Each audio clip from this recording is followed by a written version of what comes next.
আমি তো গণভোটের পক্ষের মানুষ। গণভোট মানে নতুন বাংলাদেশ, গণভোট মানে নতুন ব্যবস্থা। গণভোটটা কিভাবে দিতে হবে, এই যে আমি কিন্তু ভোটটা দিয়ে এলাম, এটা আমি মনে করছি যে এটা খুবই সুন্দর একটা ব্যবস্থা, চমৎকার ব্যবস্থা।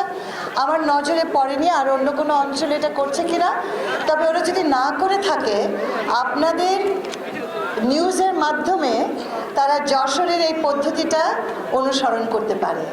এতে যেটা হবে সেটা হচ্ছে আমাদের অনেক ভোটাররা আছে যারা এখনও একটু বিচলিত, হয়তো বুঝতে পারছে না কি করে দুটো ভোট হবে, তারা কিন্তু এখানে কেন্দ্রে আসলে এটা শিখে যাবে। আমার মনে হয় এটা একটা চমৎকার প্রমোশন। এটা আমি অভিনন্দন জানাচ্ছি এবং যশোরের প্রত্যেকটা এলাকায় প্রত্যেকটা কেন্দ্রে এই কাজটি হচ্ছে।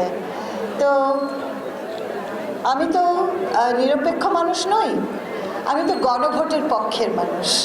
গণভোট মানে নতুন বাংলাদেশ, গণভোট মানে নতুন ব্যবস্থা।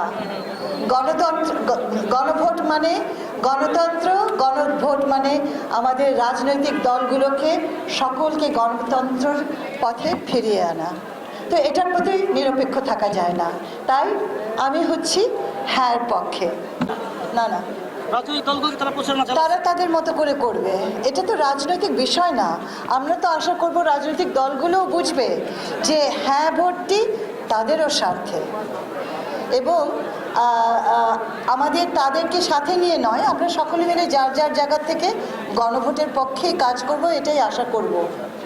আমরা যদি গণ অভ্যুত্থানকে সম্মান করি, স্বীকৃতি দেই, আমাদের ছেলেমেয়েদের আত্মত্যাগকে স্মরণে রাখি, নতুন বাংলাদেশ গড়ার স্বপ্নটা যদি ধারণ করি, গণভোটকে তো ভোট দিতেই হবে।